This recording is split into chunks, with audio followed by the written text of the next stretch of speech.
Welcome back to Park Ranger Files. I am glad you are here because what I have for you today is not something you want to experience alone. Today I am sharing 13 of those accounts. 13 stories from 13 different people. Different ages, different backgrounds, different stretches of trail. And yet there are threads running through all of them that I cannot stop thinking about. Before we get into it, if you are new here, welcome to Park Ranger Files. Hit that subscribe button right now so you do not miss what is coming. We post every week, and if you enjoy this video, please like it and share it with someone who thinks they are brave. Let's begin. Story 1. My name is Devin Calloway. I'm a high school history teacher from rural Kentucky, and I want to be clear about something before I start. I'm not a person who scares easily. I grew up hunting with my father and grandfather in some pretty remote country.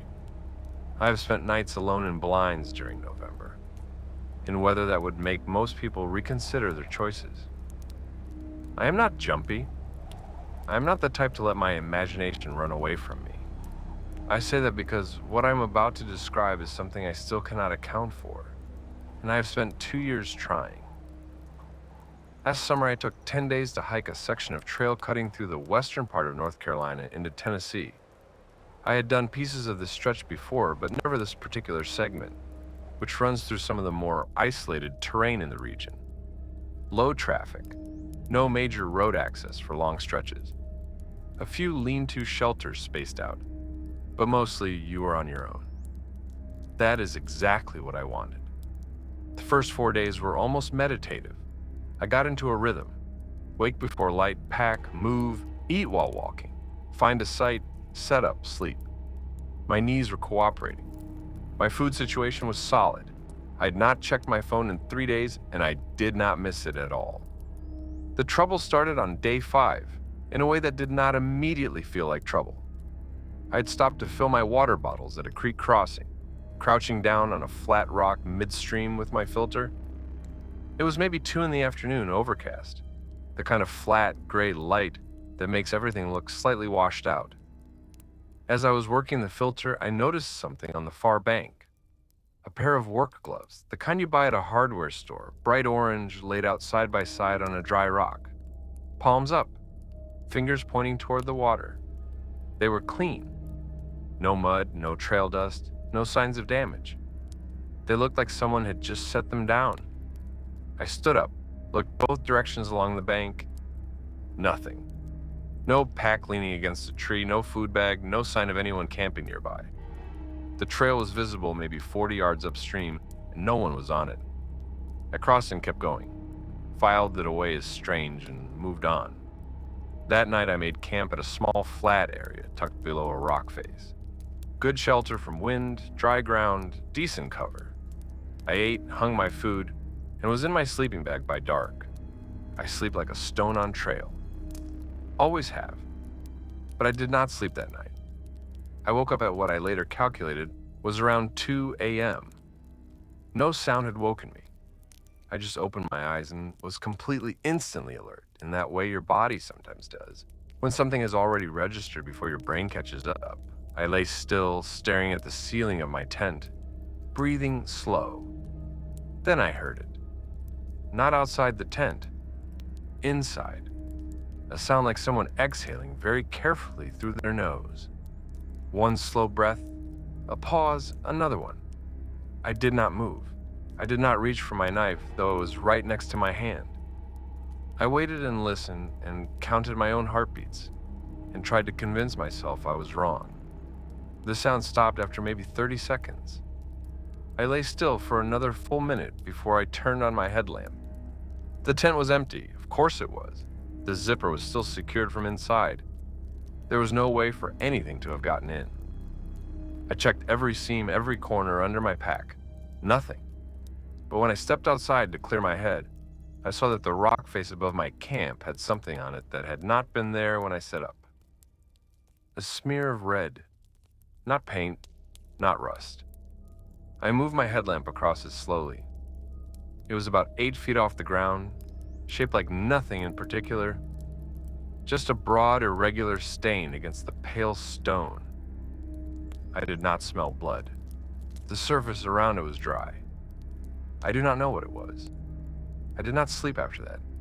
I sat with my back to the rock face and waited for light. The next morning, I broke camp fast and pushed hard. By noon, I had covered 11 miles and was feeling better. Sunlight does things to your head out there. You start reasoning with yourself, rationalizing. The gloves were just lost gear. The breathing was the wind, or my own ears playing tricks in that deep silence. The stain could have been mineral runoff, oxidized iron in the rock. I had almost talked myself all the way back to normal when I rounded a bend in the trail and found the second pair of gloves. Same brand, same orange, laid out the same way on a flat rock at the edge of the trail. Palms up, fingers pointing forward, perfectly clean. I stopped walking. I stood there for a long time just looking at them.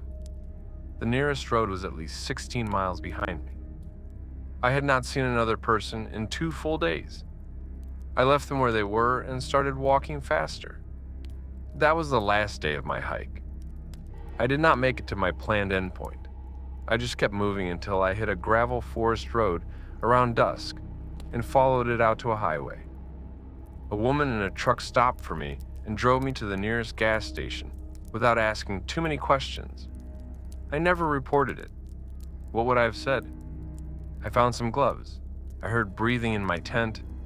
There was something on a rock. But I keep coming back to the detail that bothers me most. The gloves were clean, both pairs. Not trail-worn, not muddy, not stiff with dried sweat. Like they had just been taken off someone's hands and set down. Like whoever had been wearing them had simply chosen, at some point far from any road or trailhead or campsite, to stop wearing them. And I keep thinking about the sound in my tent. That slow, careful exhale. The way it had a rhythm that felt purposeful rather than incidental. Animals breathe. The wind sounds like breathing sometimes, I know this. I've spent enough time outdoors to know the difference. What I heard in that tent had intention behind it. It was the breathing of something that was choosing to breathe slowly. That was regulating itself. That was waiting. I still have the image of those gloves on that trail rock saved somewhere in the back of my mind, palms up, like they were waiting for someone to pick them back up. And the stain on the rock face above my camp, 8 feet up, a dark, irregular smear against pale stone that had not been there when I had made camp in daylight. I have looked up iron mineral deposits, and I have looked up oxidation patterns, and I have gone through every rational explanation I can find, and none of them quite account for the shape and placement of it. 8 feet up, about the height a person reaches when they press a flat palm against stone. That is the shape it was. I'm not saying that is what it was. I'm saying that is the shape. I have told this story to exactly 3 people before sending it to this channel. My brother, who is also a hiker and who did not laugh. A colleague at work who does a lot of solo travel in remote areas, who got very quiet and said she had felt something similar once and never went back to that area. And a therapist, briefly, who I think heard it as a stress response to working too hard, and I did not push back, because that framing was easier for the moment. But I know what I heard in that tent. I know what those gloves looked like on that rock. And I know that somewhere in the 48 hours I spent on that stretch of western North Carolina trail, something was aware of me and moving in ways that I cannot account for. And the gloves were how it chose to let me know. Story 2. My name is Renata Solis. I'm an emergency room nurse from Asheville, and I have been hiking seriously for about 6 years. I am telling this because I think it matters that I am a clinical person. I spend my nights dealing with things that would undo most people. I'm trained to stay calm, assess, act. I do not dissolve under pressure. I'm saying this not to brag, but because what happened on my solo trip last October shook me in a way that nothing in that ER ever has, and I'm still trying to understand why. I was on a 4-day loop through a less used section of the North Carolina highlands. Not the main AT corridor, but a connecting trail that hooks into it for about 12 miles before splitting off again. I had done the first half once before with a friend, but had never done the full loop. I planned conservatively. Good gear, plenty of food, emergency beacon clipped to my shoulder strap. Itinerary left with my sister. The choice to go solo was deliberate. I had worked 5 months of brutal overnight ER shifts, and I was depleted in a way that social interaction, even the good kind, was not going to fix. My coworkers understood. When you work in trauma care for long enough, you recognize the look on your colleagues' faces when they need not just rest, but emptiness. The absence of other people's needs for a few days. I needed the trail because the trail does not need anything from you. You walk, it receives you. That is the whole relationship. First day, fine. Second day, fine, and then not fine. I was about 3 hours into my morning hike when I came across a woman sitting alone on a downed log just off the right side of the trail. Late 40s, I guessed. Long hair, mostly gray, tied back loosely. She was wearing what looked like pajamas. Not hiking clothes, not trail clothes of any kind. Blue cotton pants and a thin floral top. The kind of thing you wear on a Sunday morning in your own house. No shoes. Her feet were bare and resting on the leaf litter, and she did not look cold, which made no sense because the temperature that morning was in the low 40s. I stopped. My nurse brain immediately started cataloging. No visible injuries on her feet or legs. Alert, eyes open, not confused looking. Skin tone normal, no signs of the grayish pallor you see in severe hypothermia. But something was deeply off about her affect. She was sitting completely still and looking at a point in the middle distance. Not at me, not at anything I could identify. I said good morning. She did not look at me. I moved a few feet closer and asked if she was all right. Nothing. Then she turned her head very slowly and looked at me and said, in a perfectly level voice with no distress in it whatsoever, I cannot remember the way back. I asked, back to where? She said, any of them. I crouched down to her level and started asking questions. What is your name? Where did you camp last night? Are you with anyone? She answered the first, giving me a name I will not repeat here, because I do not know what became of her, and I want to protect her privacy until I know more. She did not answer the other two, just looked at me with this expression that was not distress and not calm, but something that sat between the two in a way I could not quite categorize, even with all my experience reading people in crisis. I checked her for shock. Her skin was not cold, which was genuinely strange given her clothing and the temperature. Her pupils were responsive. No slurred speech, no tremor in her hands. I gave her a layer from my pack, a fleece I carried as backup, and a gel packet in a water bottle. She took them without expression and held them, but did not use either. I told her I was going to use my beacon to call for help, and she nodded very slightly. I activated it and sent the SOS with a text message describing our location. Then I sat with her and waited. This is the part I cannot explain. I kept talking to her gently, asking simple questions, telling her help was coming, asking if she felt pain anywhere. She answered in single words every few minutes. But about 40 minutes in, I turned to pull my emergency space blanket out of my pack, and when I turned back, she was gone. Not walked off, not stood up while I had my back turned for 2 seconds. Gone. The log was empty. The fleece I'd given her was folded neatly on the log where she had been sitting. The gel packet and the water bottle were beside it, both untouched. I called out. I looked in every direction. I walked a circle around the area for 10 minutes calling for her. Nothing. The leaf litter around the log showed impressions from where she had been sitting and where I had crouched, but no footsteps leading away. The leaves were dry and would have shown prints easily.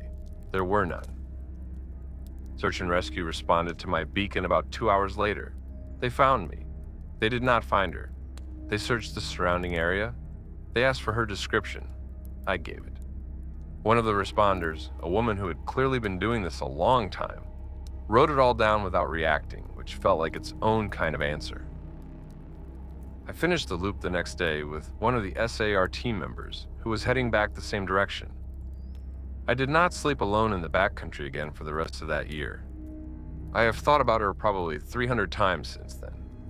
The folded fleece, the untouched water, the way she said any of them. As if the way back was not a direction, but a category. As if she had been looking for something larger than a trailhead and could not find it anywhere. The thing that keeps coming back to me, the thing that wakes me up on certain nights when the ER has been quiet and I have too much space in my head, is not what she said. It is what she looked like. In my line of work, I see people who are dissociated, people who are in shock, people who are severely dehydrated, people who are experiencing breaks from reality in the acute sense. I have seen all of those presentations. What she had was not any of them. Her vitals, as far as I could assess them without equipment, were stable. Her cognition was functional. She was not confused. She understood me, processed what I was saying, and responded appropriately. She simply had no fear. None. She was sitting alone in the backcountry, in pajamas, with bare feet in 40-degree weather, on a trail that required serious effort to reach. And she was not afraid. Not numb, not frozen in shock. Just absent of fear in a way that felt structural. Like the part of her that would have generated that response was no longer present. I think about that more than anything. What would have to happen to a person, or what would have to be done to a person to produce that absence? And I think about the folded fleece, tidy, careful folds, laid on the log where she had been sitting. And I think about where she went and whether she was ever found, and whether the answer to that question is something I actually want to know. Story 3. I am Brett Halverson, carpenter, 38 years old. I live outside of Knoxville, and I have been doing trail weekends since I was in my mid-20s, mostly with my buddy Colt, sometimes solo. I'm not a journaling type, and I'm not the kind of person who talks about feelings a lot, so I will just say what happened, and you can make of it what you will. Last spring, Colt had to back out of a 5-day trip we had planned along a quiet stretch of the AT through eastern Tennessee. I went anyway. I have done plenty of solo nights. Did not think much of it. Third day in, I stop at a shelter to fill up my water and eat something, and there's already somebody there. Older man, maybe 65 or 70. White hair, cut short, clean shaven. He was wearing a button-down flannel over a white t-shirt and canvas work pants, like the kind you see on guys who work outdoor labor jobs. His boots were old but in good shape. His pack was small, the kind of day pack you might use for a short nature walk, and it did not look full. He was sitting on the shelter bench, eating crackers from a sleeve, just methodically eating one at a time and staring out at the trail. He nodded when I came in. I nodded back.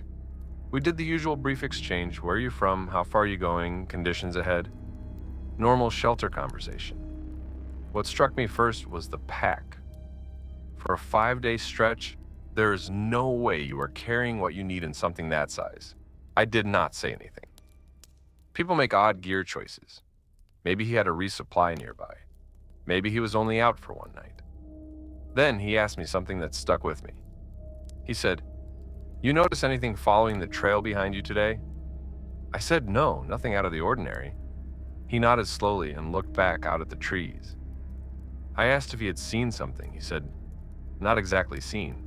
Then he paused and said, "More like felt the same thing twice." I asked what he meant. He thought about it for a moment and said, "You know when you pass a spot and something feels wrong and you keep moving, and then maybe 2 miles later you get that same feeling in a completely different place. Same exact feeling, like it moved ahead of you somehow." I honestly laughed a little. Not unkindly, I said something like, "Yeah, the woods play with your head." He did not laugh. He just said, "Maybe," and went back to his crackers. I ate my lunch, filled my water, and moved on. Thought about what he said for maybe 20 minutes and then let it go. Except that I noticed it that afternoon. I hate that I noticed it. I came around a bend in the trail, and there was a section of path that cut between two big old hemlocks, and for no reason I can name, my whole body went wrong. Cold all over, hair up on my arms. The kind of physical reaction you get when something has startled you, except nothing had startled me. Nothing had moved. There was no sound. I just had this enormous and immediate need to not be standing in that spot, which is a feeling I'd never had before on any trail in any conditions. I kept walking. About 2.5 miles later, I came around another curve, and it happened again. Exact same feeling, same full body cold, same desperate need to move. Different spot, different terrain, no similarities between the two locations that I could see. I thought about the old man. Same exact feeling, like it moved ahead of you somehow. I set up camp early that night and built a bigger fire than I usually do. I slept badly. Around 3 a.m. I woke up and sat up in the tent and just listened for a long time and could not identify what had woken me. The woods outside were quiet, normal quiet, but I sat there for the better part of an hour before I lay back down. And I kept my knife in my hand the whole time, which is something I've never done before on any trip. What I kept thinking about was the spatial logic of it. I hike a lot. I know how far sound carries in different conditions, how an animal moving parallel to you through undergrowth produces a very different acoustic profile than an animal moving on trail. What I had felt was on the trail, not in the brush beside it, not at an angle. On the trail ahead of me twice, at two distinct points along my route. To feel the same thing twice in different locations, you have to have something that moved between those locations in a way that outpaced you without you seeing it move. And the trail in that section was mostly open, good sight lines for hundreds of feet in each direction. I would have seen something at human scale moving ahead of me. I did not see anything. Whatever it was in front of me when I arrived at both those spots, and it left no trace, and I never caught sight of it. I do not know what to do with that. In the morning, I hiked out early and took the road back to my truck. Shaved a full day off the trip. I told Colt about it, and he said I had been out there too long by myself. I think he is probably right. But I also think about those two spots on the trail. 2.5 miles apart, same cold, same wrongness, moving ahead of me like it knew where I was going. Later that year, Colt and I were out on a different section together, and I brought it up again. He got quiet. Then he told me he had felt something similar on a solo trip through Western Virginia about 4 years back. Same feeling in 3 different locations across a single day. And the last time it happened, he had stopped walking and stood in the trail and had this absolute concrete knowledge, not a suspicion, a knowledge, that something was observing him from multiple directions, like he was the center of a circle, and it had distributed itself around the perimeter. He said he had not told me because he did not want to sound like an idiot. I said I understood completely. Then he said something that put language to exactly what I had felt. He said whatever it was not following him through the brush. It was not tracking him. It was already at the next point on the trail when he arrived. Like it understood the route. Like it knew where the trail went and had simply gotten ahead of him. I have been back on trail 3 times since that trip. Nothing like that has happened again. But I notice now, every time the air feels wrong in a new place, every time the hair in my arms comes up without cause, I check the trail ahead before I check the trees behind me, just in case. Story 4. This is Delia Farnsworth. I'm a freelance photographer, 31 years old, and I was on the trail doing a personal project documenting remote shelters and lean-tos along a section of the Appalachian Trail through Virginia. I had done the trip partly for work, partly because I needed to get away from some things in my personal life that I will not get into here. The photography gave it structure, something to focus on beyond my own head. I'm comfortable in the backcountry. I grew up in rural Vermont. I have slept outside in conditions that most people would call unreasonable. I know how to read weather and read terrain, and I know when I am genuinely in danger versus when I am just uncomfortable. I want to establish that clearly before I tell you what I found on day 6. Days 1 through 5 were productive and quiet. I photographed 4 shelters and a handful of scenic overlooks, and the work was good. I felt like myself again for the first time in months. The trail does that when it is working. Strips everything down to simple problems. Where to sleep, what to eat, how far to go.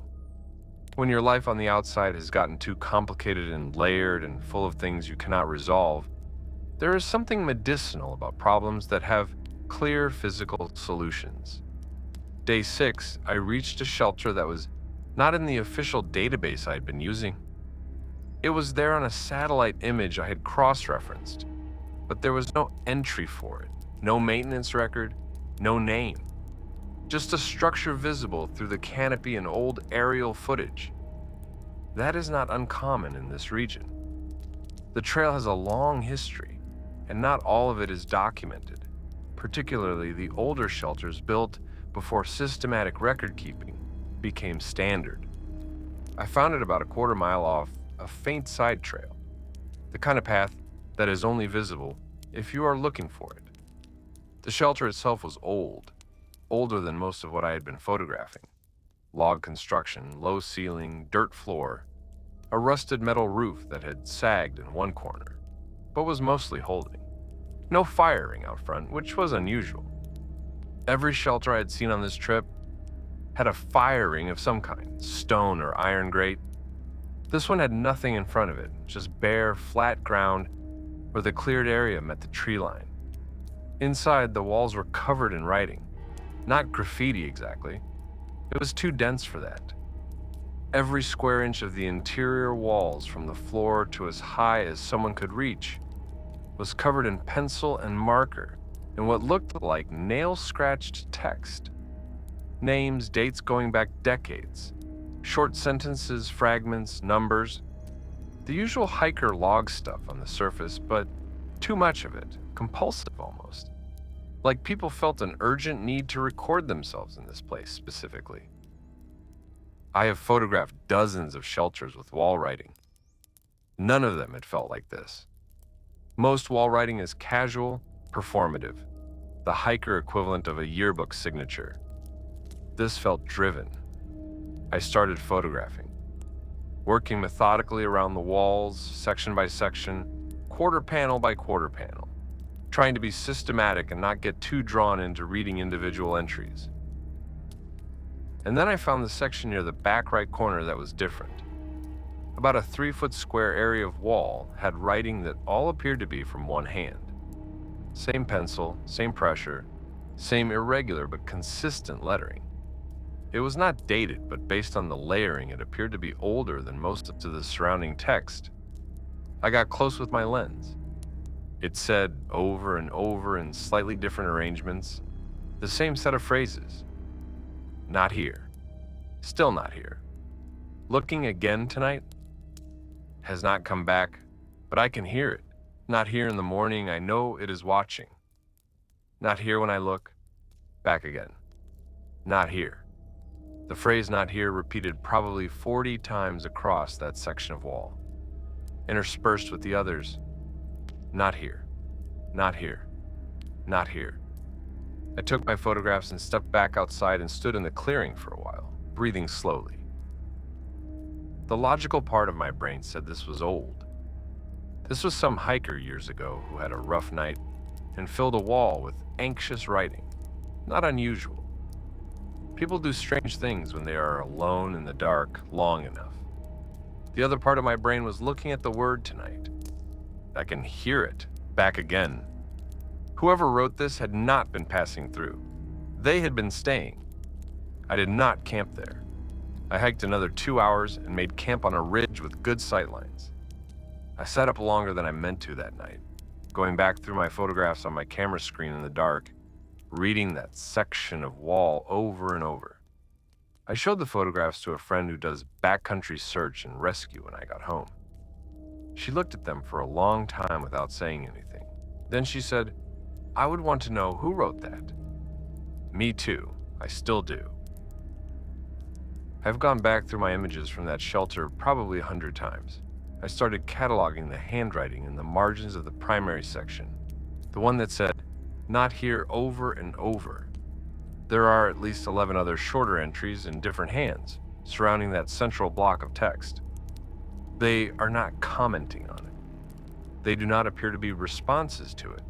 They are just other people's normal trail log entries layered over and around it, which means those people had all been in that shelter and written in it and seen the walls and just kept moving, just added their entry above this accumulation of desperate repetition and left.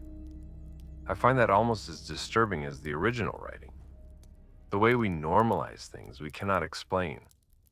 The way we look at something that should stop us cold and just write our own name above it and move on. One more detail I did not share with my SAR friend because I was not sure how to say it. In one corner of that "not here" section, at the very bottom near the floor, there was a single word written in a different hand than the rest of it. Smaller, pressed harder into the wood. Just one word. Found. I do not know what that means. I've thought about it from every angle. Found as in, the person doing the searching had found what they were looking for. Found as in, someone else had found the person who wrote the wall. Found as in, found this place. I cannot determine which reading is more frightening. All three keep me up some nights in ways that professional deadlines and personal problems never quite manage to. Story 5. I am Kevin Trout, former Marine, currently work in logistics for a distribution company in western Pennsylvania. I do not have a dramatic story set up. I hiked alone. Something happened. I'm still not sure what it was. That is it. The trip itself was something I had been putting off for 3 years. Every time I had leave blocked out, something else came up. Work, a friend's wedding, a family thing, the usual. I finally just told my manager I was going and booked the shuttle before I could change my mind. I needed it. I'm not good at sitting still, and the accumulation of sitting still had been doing something unpleasant in my head. I was on a 4-day section in Southern Virginia in late August. Trail I had done before, 5 years earlier with a buddy named Dale. This time I went alone because Dale had a kid and a demanding job, and I had some leave to burn and no patience for waiting to coordinate schedules. Day 2, afternoon, I pass a man on the trail going the opposite direction. Nothing remarkable about him at first. Mid-30s, medium build, gray t-shirt, shorts, trail runners. Decent pack, normal gear. We do the nod thing, the brief exchange. He says conditions are good ahead. I say same behind. We both keep walking. About 30 seconds after he passes, I get this sudden and very strong feeling that I need to look back. I do not know how else to describe it. Not paranoia, not a noise, just this pull. Like someone physically turned my head. I looked back. He was standing in the middle of the trail, maybe 40 feet behind me. Completely still. Facing me. He had not continued walking, had not stepped off the trail. Just stopped and turned and was watching me. I looked at him, he looked at me. Neither of us said anything for what felt like a very long time. Then I turned back around and kept walking. I told myself he had stopped to check his phone, to take a picture of something, some normal reason. People stop on trails. It is fine. I made camp 2 hours later at a flat spot near a creek. Ate, hung my food, got into my tent. Normal night. I fell asleep easily, which I always do on trail. 5 years in the military trains you to sleep fast when you can. I woke up at around 1 a.m., feeling wrong. Not scared, not startled, just wrong. Like the air in the tent had changed in some way I could not quantify. There was no sound that had woken me. No external trigger I could identify. I turned on my headlamp. The tent was fine. I sat up and listened. The creek was moving in the background. Wind in the upper canopy. Normal sounds.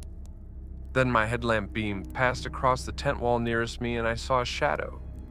On the outside of the fabric, just the shape of a person standing very close to the tent, not moving, just there. I shouted, "Hello?" The shadow did not move. I shouted again, louder, nothing. I grabbed my knife and unzipped the tent fast. Nothing was there. I walked a full circle around my camp, with the light out maybe 30 feet in each direction. Nothing. No footprints that were not mine. No disturbed ground. I went back to the tent and sat up until it got light enough to pack by. That morning, I covered the remaining trail faster than I have covered any distance in my life. Got out a full day early, stopped at a diner near the trailhead, and ate 2 full breakfasts, and sat there for a long time before I got in my truck.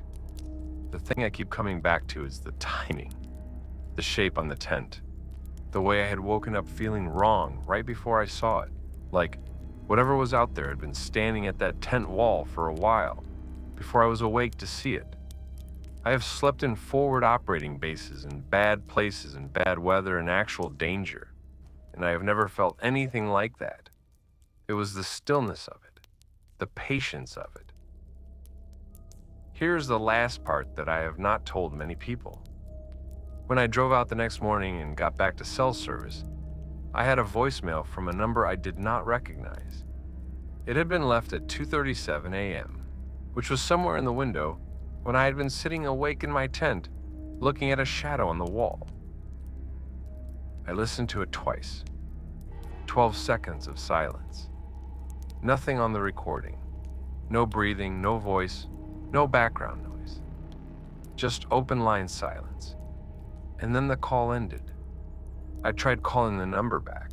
It rang once and went to a message saying the number was not in service. I have no idea what to make of that. The coincidence of the timing might mean nothing. It probably means nothing. But I listened to that voicemail a third time a few weeks later, and right at the end, in the last 2 seconds before it cuts off, I thought I heard something that might have been breathing. Very faint. The kind of faint where you cannot trust your own ears. I have not listened to it again since. I saved it. I have not deleted it. I do not plan to. I also do not plan to listen to it again until I am in a much better frame of mind than I have been in since that trip, which is to say, I do not plan to listen to it again.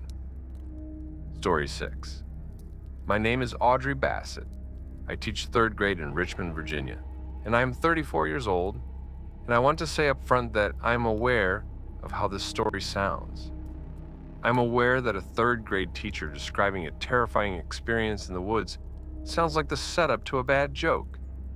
I am telling it anyway because it happened. Last June, I hiked a section of trail through the Shenandoah with my friend Priya. 6 days, planned campsites, the whole thing. Priya had to leave early on day 4, a family situation. Nothing serious, but she had to get back. I decided to finish the remaining 2 days alone. I had hiked solo before. The section ahead was not remote or difficult. I felt fine about it. Day 5 was beautiful. I'm not going to skip over that. Long ridgeline walk, good weather, some of the best views I've ever seen. I ate lunch on a rock outcropping overlooking a valley that made me feel genuinely lucky to be alive. That afternoon, I made good time and arrived at my planned camp spot well before dark. That is when I saw the doll. It was sitting against the base of a tree just off the trail. Cloth body, yarn hair, button eyes, old but not destroyed. It was propped up with its back against the tree and its legs out in front of it, like a child had sat it down for a tea party. There was nothing around it.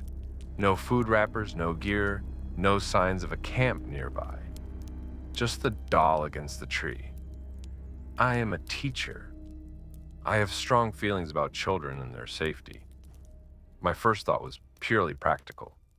Whose child lost this, and are they okay? My second thought was the one that sat less comfortably. There are no easy road access points within 6 miles of this location. No day hiking families come out this far. Getting here requires either a serious hike in or a serious hike in. I photographed it and kept walking. That night I set up camp and ate and got into my tent and read for a while before sleeping. Completely normal. I did not feel unsettled. I'm telling you this because what happened later felt like it came from nowhere. I woke up deep in the night, and the first thing I was aware of was a sound outside the tent. Not footsteps, not breathing. A voice. Low, just barely audible. The way someone sounds when they are talking to themselves quietly without realizing they are doing it. Just a continuous low murmur. I could not make out words.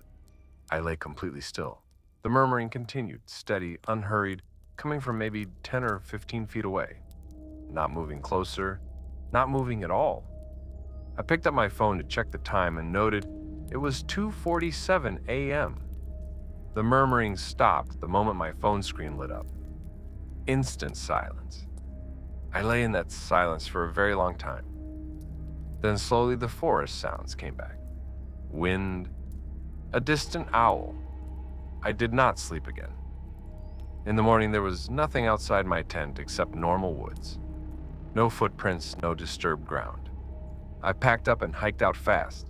I did the last 12 miles of the trip in one push, without stopping except to drink water.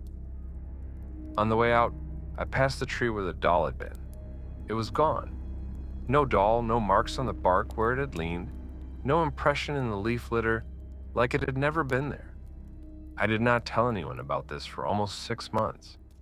When I finally told Priya, she did not say anything for a long time. Then she said she was glad she had left early. I do not know if that made me feel better or worse. I want to add the thing that I sat with the longest on the drive home. The voice that said, hello. I have replayed it in my memory many times and tried to pull apart what it actually sounded like. It did not sound distorted or inhuman. It sounded like a person. A male voice, I think. Middle register. Normal. The kind of voice that would say hello in a grocery store and you would not look twice. But from above the shelter, from directly above the roof, at a point where I had clearly established nothing was there. I've thought about the possibility that someone was in the tree above the shelter and spoke down through the roof. It is possible in a technical sense. The shelter was close to a large tree on one side, but the voice had not sounded muffled or elevated. It sounded close, at human level, right in the open air above me. The other thing I keep coming back to is the doll. The fact that it was gone when I passed that tree on the way out. I am a teacher. I know how children work and how objects end up in unusual places. That doll did not walk out there by itself. Someone carried it in. Someone also carried it out, or it was never there to begin with, which is the option my daytime brain prefers, and my nighttime brain does not believe for even 1 second. Story 7. Garrett Moss. Here. I'm a wildlife biologist, 36, and I have spent a significant portion of my professional life in remote outdoor environments. I do field work. I go where the animals are, which means places where the infrastructure is minimal and the company is scarce. I have spent weeks at a time monitoring in backcountry areas, setting and checking camera traps, doing vegetation surveys at elevation, running acoustic monitoring equipment through the night. I have heard essentially every noise a North American forest produces. I know what animals sound like in the dark. I know what weather sounds like. I know the full range of normal sounds that a forest produces at night. I know the sound of a deer snapping a twig and the sound of a black bear moving through brush and the difference between them and a dozen other things. I say this because I want it to be clear that what I heard on the third night of a solo trip through western North Carolina was not any of those things. I was on a section I had not done before, a quieter stretch that gets less traffic than the main AT, partly for personal reasons, partly because I had been wanting to document some flora in the area for a side project. Good reasons to be out there. I was prepared, experienced, comfortable. Night 3, my camp was at the edge of a flat section near a ridge. Good spot. I had scouted it in daylight and it was clean. I got in early, ate well, and was asleep by 9. What woke me at some point well after midnight was a sound I can only describe as knocking. 3 slow, evenly spaced impacts against what sounded like a tree trunk. Not a woodpecker, not a branch falling. Deliberate. Like someone using a rock or a piece of wood to knock against a standing tree. 3 times, pause. 3 times again. I sat up in the tent and listened. It continued, coming from my left, maybe 30 or 40 feet off. 3 knocks, a pause of about 15 seconds. 3 more knocks. It went on like that for what I timed at about 8 minutes before it stopped. Then, from the opposite direction, maybe 50 feet to my right, 3 knocks, same spacing, same weight. Back and forth. Left side, pause, right side, pause, left side. Not overlapping, not simultaneous. Taking turns. I'm a wildlife biologist. I know the literature on purported Bigfoot behaviors. I also know the literature on primate drumming communication and percussive signaling in various species. I know what is and is not documented in this region. I have access to the acoustic databases. I have colleagues in this field who have spent careers on questions like this. What I heard that night does not match any vocalization or behavior pattern of any species I know to be present in that part of North Carolina. That is not me saying what it was. That is me saying I could not identify it from my professional knowledge base, which is more extensive than most people bring to this kind of question. The knocking stopped after about 20 minutes and did not resume. In the morning, I examined both areas where the sound had originated. Nothing unusual on the left side. On the right side, I found a dead-standing tree that had 3 clear, fresh impact marks on it, at roughly chest height, where the bark had been struck hard enough to dent. The strikes were spaced about 6 inches apart, horizontally. There was no debris around the base that would account for the impacts. Whatever had made them had struck the tree and then left nothing behind. I took photographs and measurements and hiked out the following day. I have not published anything about this. I have not shared it in any professional framework. There is no category in my field for documenting it. But it happened, and the marks on that tree were real, and I have the photographs, and there is no explanation I can stand behind that. Makes complete sense. I will add one more thing that I debated, including because it sounds the most implausible, and I'm someone who values credibility. When I got home, I printed the photographs of the impact marks and laid them out on my kitchen table and measured them in the image against my thumb, which I had included in one shot for scale. The 3 strikes were spaced exactly 6 inches apart. I mean, precisely. Not roughly, not approximately. The center of each impact to the center of the next was identical to the millimeter, as closely as I could measure from a photograph. I have watched large animals hit trees. I have watched bears scratch and rub and strike. Nothing biological moves with that precision. Even a person trying to be precise with a handheld instrument would show variance. What made those marks had either a tool calibrated for it or a degree of physical control over its own movements that I find deeply difficult to contextualize. The knocking had that same quality when I think back on it. The timing between strikes, both in the sequences of 3 and the longer pauses between rounds. Always the same. Metronome steady.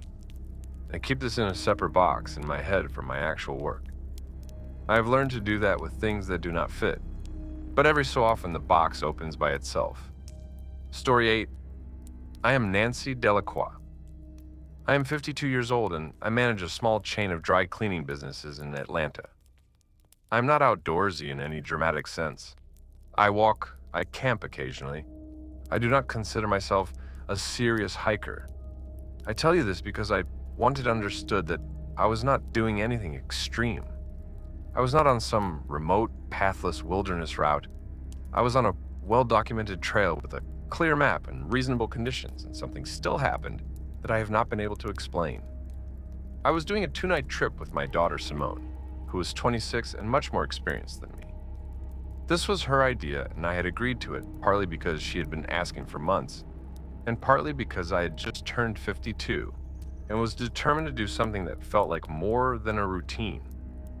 I had been running the same 3 businesses for 11 years. Same staff, same locations, same problems.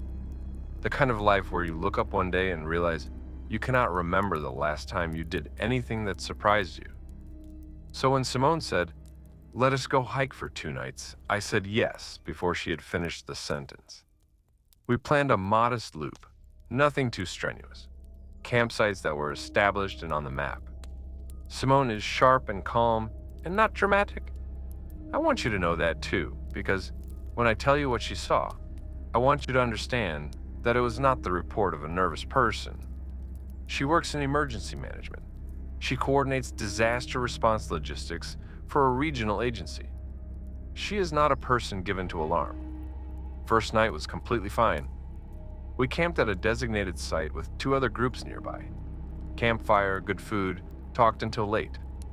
Normal and pleasant. Second night, we were further in and more alone. We set up at a site that was marked on the map, but where no one else was camping. Ate, talked, turned in. I am not a good sleeper in a tent.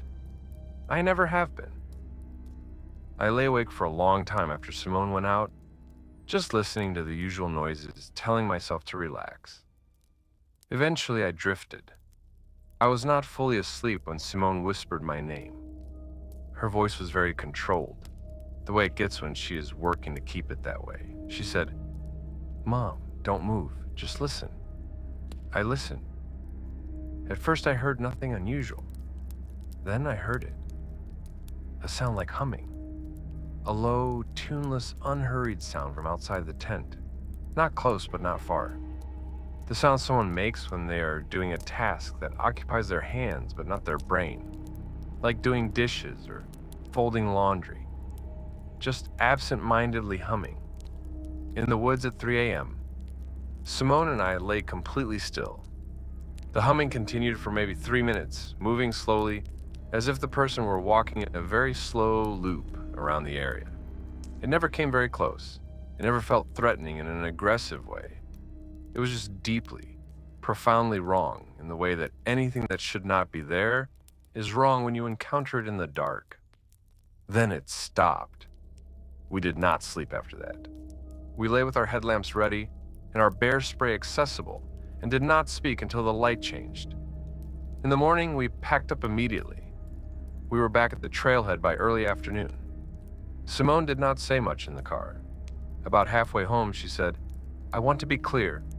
That was a person. That was not an animal. That was a person humming to themselves in the woods at 3 in the morning, and they were walking in a circle." She was right. I know she was right. And I've thought many times about what kind of person that is who walks alone in the woods in the middle of the night, humming to themselves. I do not arrive at a comforting answer. What I keep thinking about, and what Simone and I have talked about since, is the quality of the humming. I described it as tuneless earlier, but that is not quite accurate. It was not random. It had a rhythm, a repeated phrase of notes, the same 3 or 4 notes in the same order, over and over. Not a song I recognized, not a melody in any traditional sense, just a loop, short and repeating. The way something sounds when the person producing it has been doing it for a very long time and is no longer conscious of doing it. We had good sight lines from our camp. The moon was up that night and gave enough light that the immediate surrounding area was visible in broad outlines. We both looked. We saw nothing. The humming was there, and nothing was producing it that we could see. And then it stopped, and that was that. I have been back outside twice since then, once for a day hike with Simone, and once alone, on a short overnight. Both were completely normal. But I check at 3 in the morning now if I wake. I check without meaning to. I lie still and listen for that loop of 3 or 4 notes, and the slow, circling footsteps, and the absence of anything visible to account for them. So far, nothing. But that checking, that automatic anxious inventory in the middle of every night I spend outside, that is the thing I cannot put down. That is what it left me with. The reflex. The waiting for it to come back. If you are still with us, thank you. I want to take a moment to ask you to please subscribe to Park Ranger Files if you have not already. It genuinely helps this channel reach people who need to hear these stories. And if you have had an experience of your own on the trail or in the backcountry, I want to hear about it. Leave it in the comments below. The detail you think is too small to mention might be exactly what someone else needs to hear. Now let us keep going. Story 9. My name is Travis Elwood. I work in oil field services in West Texas, but I grew up in Tennessee. And every couple of years I come back east and do a section of the AT just to remember what trees look like. I'm 39, I'm not sentimental, and I'm not excitable. Ask anyone who knows me. 2 years ago I did a 6-day solo through the Smoky Mountains section. Knew the terrain reasonably well from a trip 7 years prior. Had my gear dialed in. No concerns going in. On day 4 I came to a stretch of trail that passed through a long corridor of dense rhododendron. The kind that grows so thick on both sides that the trail becomes a tunnel. Green walls closing in overhead. No visibility for 100 feet in any direction. I have been through plenty of those. They are fine. Except in this one, about midway through, there was a chair. A wooden kitchen chair, like you would have at a dining room table. 4 legs, a flat seat, a straight back, plain, unfinished. Sitting in the exact center of the trail, facing the direction I was coming from, as if someone had placed it there specifically to be encountered. There are no roads within 8 miles of that location. Someone had carried that chair in, or it had been there long enough that the trail had grown around it, except the chair looked new. The wood was pale and clean, no weathering, no moss, no lichens, no signs of exposure. I walked up to it and walked around it and stood there for probably 2 solid minutes. I could not make any sense of it. I sat in it briefly, which in retrospect was a strange thing to do, but it felt like a way of confronting it. Then I got up and kept walking. That night I set up camp on a flat section and slept reasonably well. The next morning I was packed and moving by 7 a.m., and it was a clear, bright day and I was in good spirits. Then I came around a corner and there was another chair. Same design, same pale unfinished wood, same placement in the center of the trail, facing me. I am not a person who uses the word afraid easily, but that is the only accurate word for what I felt standing in front of that second chair on an empty trail. Fear, clean and physical. I was afraid. I went around it and walked fast for the rest of that day. Made my planned campsite by mid-afternoon. No more chairs, nothing else unusual. But I want to tell you what I thought about that whole long afternoon walking. Someone had put those chairs there. A person. Both of them in the center of the trail, facing the direction of travel, positioned to be found. Someone was on this trail, carrying furniture 8 miles in, and placing it where they knew a hiker would encounter it. What kind of person does that and why? I have never come up with an answer that sits right with me. What I come back to is this. The chairs were not there to be sat in. They were there to be seen. The placement was too deliberate, too central, too specifically oriented toward the direction of incoming foot traffic for there to be any other reading. They were communication. Someone was communicating something with those chairs, and I was the intended recipient, which means I had been seen before I saw the first one. Someone on that trail had watched me come and had made a decision about me and had placed a chair in my path. I did not hike solo again for 8 months after that trip. When I finally went back out, it was with 2 friends, and I stuck to sections I knew had decent traffic. I've told maybe 3 people this story in 2 years. Most folks just kind of smile or look uncomfortable and change the subject. I do not blame them. It sounds like nothing when you say it out loud. 2 chairs, that is all it was.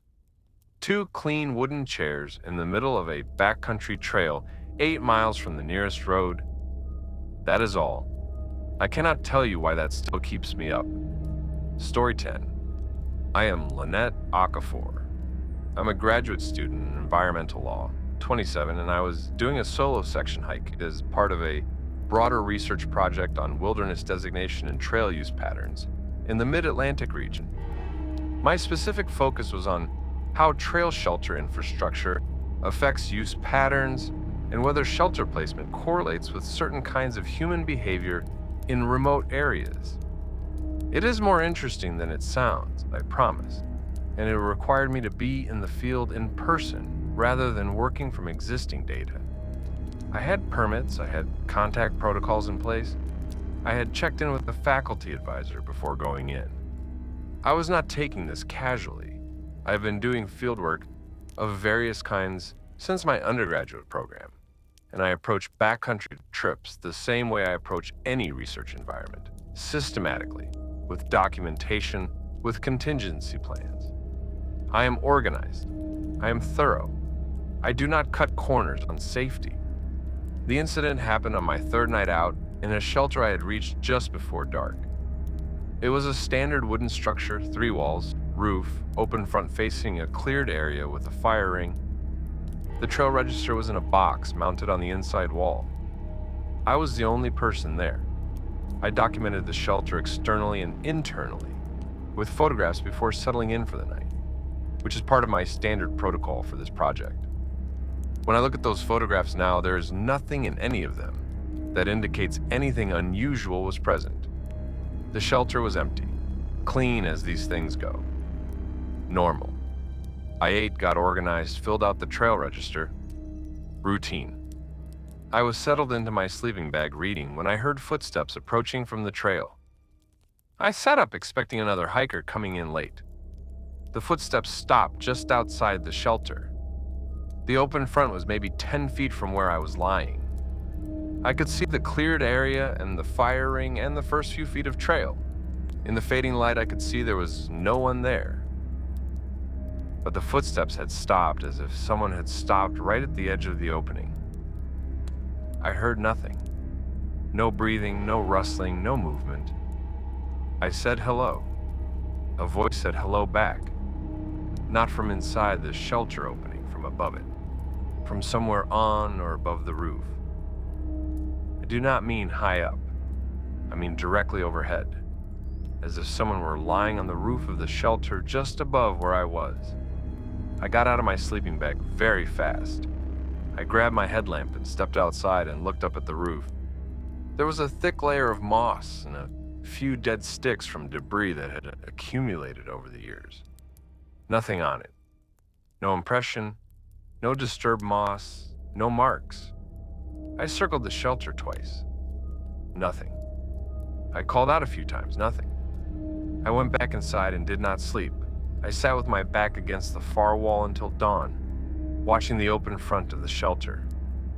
At some point around 3 a.m., I heard very faintly what sounded like footsteps again. Not approaching, departing, moving away down the trail, steady and unhurried, until I could not hear them anymore. In the morning, I looked at the trail, dry dirt, clear prints, mine going in the night before, and one other set going out, deep, evenly spaced, heading north. No prints coming in. I have turned this over in my mind more times than I can count. There are logical possibilities. Someone approached from off-trail through the undergrowth and avoided the dirt section. Someone was already in or near the shelter before I arrived, and I simply did not notice them. The voice from the roof was an acoustic trick, a conversation from somewhere distant, bouncing off the shelter structure in a way that made it seem immediate and close. These explanations are possible.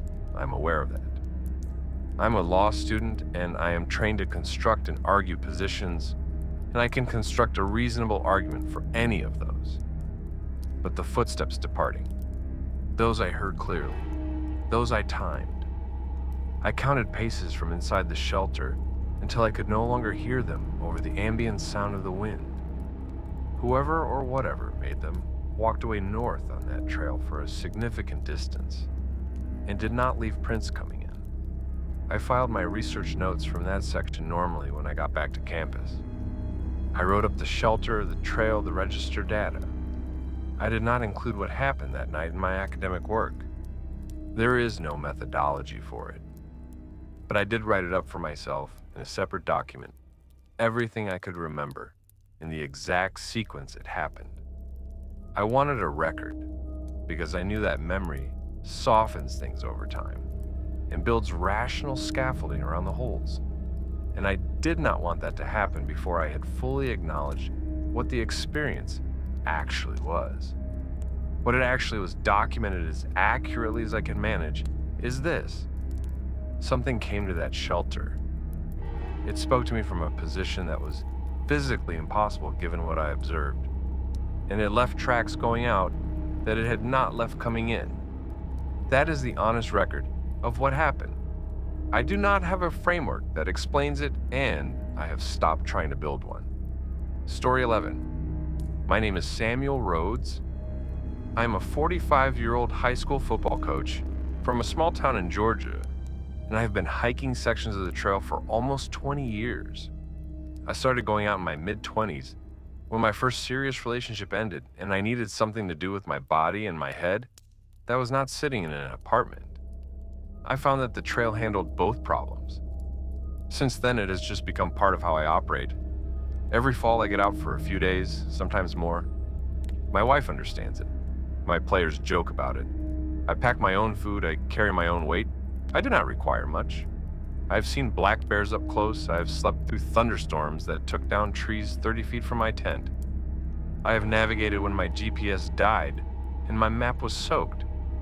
I say this because I want you to understand that it takes something real to make me write something like this. Last September, I was 4 days into a solo trip through a remote section of northern Georgia when I found the letters. I had made camp off trail, well hidden from the path, tucked into a thicket that would have been invisible to anyone passing. I had set up specifically to be out of sight because I had been feeling slightly uneasy that day, without clear reason, and I wanted the security of knowing I could not be seen from the trail. This is something I started doing years ago, not out of paranoia, just good practice. You sleep better when you know you are not visible. I spent 30 minutes clearing the site, removing debris that would make noise if I rolled over in the night, checking the perimeter for anything uneven or sharp. I know the ground around my camp the way I know my own kitchen by the time I lie down. I walk every foot of it in daylight. The letters were on the ground at the edge of my clearing, spelled out in small stones laid carefully into the dirt, not stacked, just placed flat, pressed into the soil so they would not shift. They were not there when I had scouted and cleared the site. I am certain of this. I had walked the full perimeter of my camp before setting it up, looking for level ground and debris. The stones were not there, but they were there in the morning when I went to break camp. 5 letters, my name, not a common name, not a generic greeting. My full first name, Samuel, 7 stones. Placed carefully while I slept, I stood and looked at them for a long time. I had not talked to another person in 4 days. I had not told anyone where I was camping that night. No one knew my exact location. And my campsite was invisible from the trail. Someone had come into my camp in the night, found me, learned my name or already knew it, and instead of waking me had spelled it in stones on the ground and left. I cannot account for this. I have tried. I have no theory that holds up. Whoever it was had to have been close enough to see me, close enough to work quietly without waking me, and skilled enough in the woods to come and go without leaving any sign I could find in daylight. I packed up and hiked 8 miles without stopping. I did not eat until I was out of the backcountry entirely. I called my wife from the parking lot and did not tell her what had happened because I did not know how to say it. I still have not told her. I told her the trip was great. The stones spelled my name. That is the thing, not a warning, not a message, just my name. As if to say, I know who you are. And I was here while you were sleeping and you never knew. Here's what I have never been able to get past. To spell my name correctly, you have to know it. Not my trail name, which is something I use online, and which some hikers carry over into actual trail conversation. My actual name, Samuel. Not Sam, which is what most people call me. What is written on my registration at the trailhead station? What is on the permit attached to my food bag? The stones spelled out the full formal name. 7 letters. The name my wife uses when she is being deliberate. The name on my birth certificate. The name that almost no one uses in daily life. I do not post under my full name anywhere. I do not carry ID on trail in a visible place. There is no way, within any framework I can construct, that a stranger on a backcountry trail in the middle of nowhere would know my full legal first name, select it over the shorter version I use in every context, and spell it correctly in stones on the ground outside my hidden campsite before dawn. I have coached football for 17 years. I know how to assess a threat. I know the difference between my gut being right and my gut being scared. On that morning, standing over those 7 stones in the gray early light, my gut was not scared. My gut was receiving clear and certain information. Whoever was out there in those woods knew me in a way that I had not given them permission to know me, and they wanted me to know that they knew. I have not gone back to that section of trail, and I do not intend to. Story 12. I am Petra Winslow. I am 38 and I work as a paramedic in upstate New York. And I need to say at the start that I believe there is a rational explanation for almost everything. I believe this professionally and personally. What I'm about to describe happened over 2 consecutive days on a solo trip through a section of trail in Western Virginia last fall. And I have not been able to construct a rational explanation that accounts for all of it. Day 3 of the trip, I came across a man at a water source. He was filling a bottle when I arrived, looked up, nodded. Mid-50s, clean-cut, short gray beard, normal hiking gear, good quality pack, nothing unusual. We exchanged the standard pleasantries. He told me he was southbound, had started 3 days north of here. Seemed completely lucid and normal. Then he said something I could not shake for the rest of the day. He said, I have been seeing the same dead tree for 2 days. Different locations, but the same tree.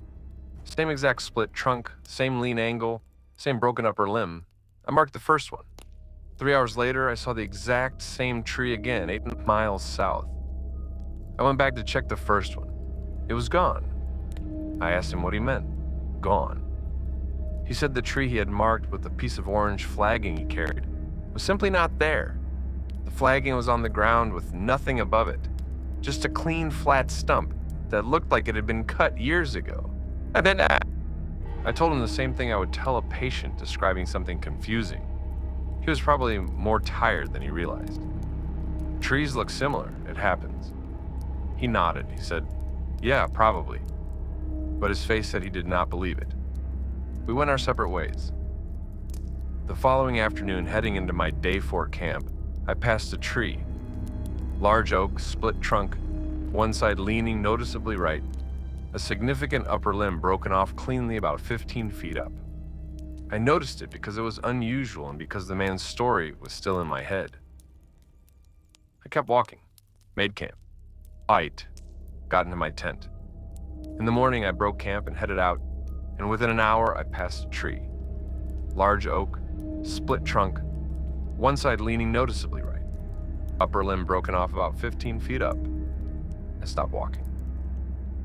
I turned around and walked back down the trail for 20 minutes and looked. The first tree was not there. I want to be very clear. I'm not someone who sees things that are not there. I know the difference between pattern recognition mistakes and genuine anomalies. I am trained to assess. I am trained to document accurately under stress. There was one tree. I saw it in 2 different locations, approximately 2 miles apart, on a trail with no branch points. And the first location contained no tree when I went back. I hiked out that day, early, fast. I did not go back. I think about the man at the water source occasionally, the matter-of-fact way he described it. Like he had already accepted that it was real and was just looking for one other person to confirm that he was not losing his mind. I cannot give him that confirmation with any certainty, but I cannot deny it either. The hardest part is the professional dimension. I spend my working life distinguishing between what is real and what a stressed or impaired mind produces. I am good at that distinction. It is a skill I have developed over years of practical application in high-stakes situations. And when I run my own experience through that filter, when I apply the same assessment criteria I would apply to a patient describing something unusual, I keep arriving at the same conclusion. I was not impaired. I was not sleep-deprived beyond normal hiking fatigue. I was not febrile. My blood sugar was fine. I had adequate hydration. My cognition was functioning normally in every respect I could assess, which means either my observation was accurate or I experienced something that bypassed all of my clinical defenses without triggering any of my clinical red flags, which is its own kind of disturbing possibility. I reported it to no one. There is no protocol for reporting a duplicate tree. I mentioned it to a coworker once, a paramedic who has worked rural rescue for 20 years, a person who has seen a lot of strange things in remote environments. He looked at me for a moment and said, "I have heard stranger." He did not elaborate. I did not ask him to. Some acknowledgement is enough. Some things just need a witness, even a quiet one. Even one who does not have an explanation. Even one who just nods and says, "They have heard stranger," and moves on. Story 13. I am Owen Spearman. I'm 29 years old and I work in data analytics for a company in Charlotte. I am the kind of person who spends most of his day looking at patterns and numbers, and I think that shapes how I process everything, including unusual experiences. I look for patterns. I look for what the data is telling me.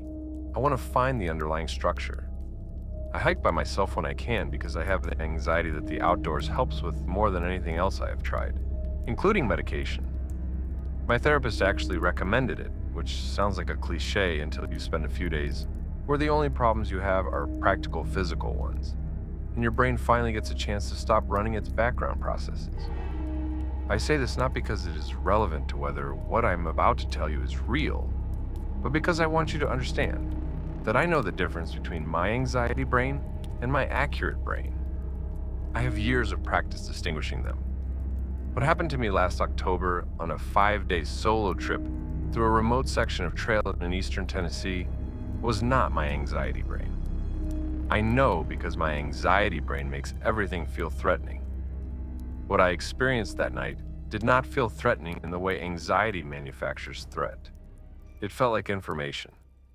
Clear, structured, unmistakable information being communicated to me by something that understood exactly how to communicate. Day 4, I came to a campsite that someone had clearly used recently. Fire ring with ash that was still slightly warm when I crouched and held my palm above it. Some ground disturbance around the ring that suggested a tent or two had been pitched and broken down.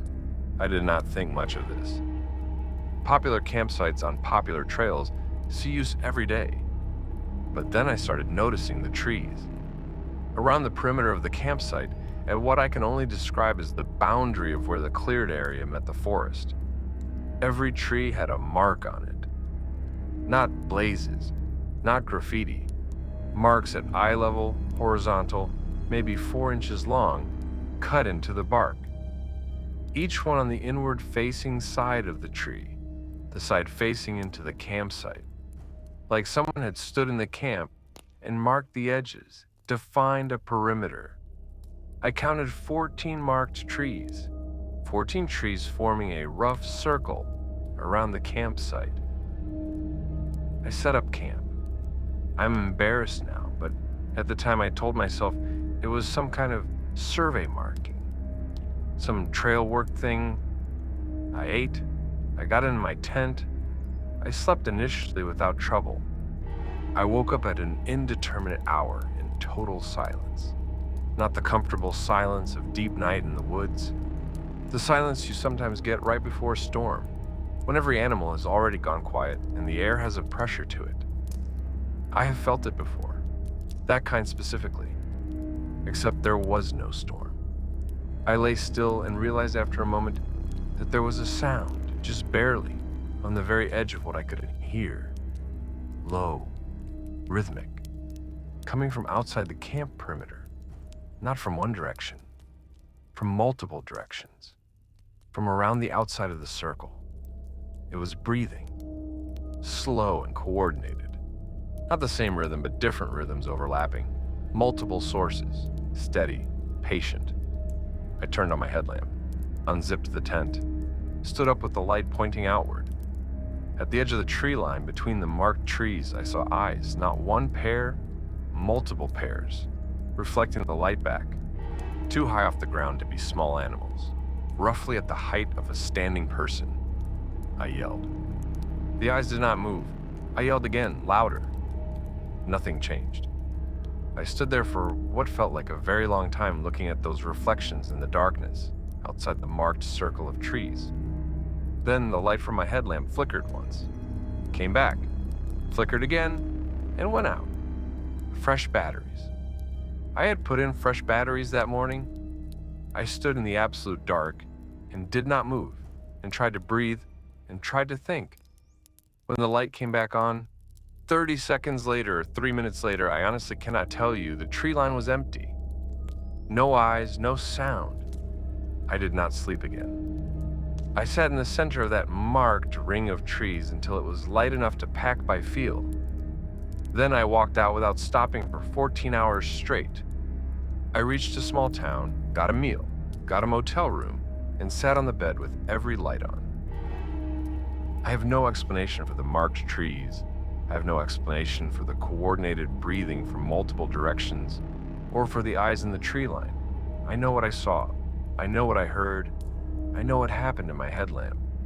Some things in the dark do not want to be explained. They just want to be noticed. They just want you to know that while you were sleeping inside your small circle of light, something outside it was aware of you, has been aware of you, and is still there, patient and unhurried, long after you have packed up and gone home and told yourself it was nothing. You take that with you, and you do not put it down. I will say one more thing because it has been sitting with me for 1.5 years, and I have not said it anywhere. When the headlamp came back on after those 30 seconds or 3 minutes of darkness, and I looked out at the tree line, and there were no more eyes, no more breathing, just empty forest. My first feeling was not relief. It was guilt. I do not know how to explain that except to say that the space between the last second when those eyes were visible and the first second when they were gone felt like a door closing. Not a threat withdrawing, not a danger passing, a door closing, like I had been given some kind of opportunity that I had not understood and had let it expire. I think about the marked trees, the 14 trees in a circle, each with its mark on the inward-facing side.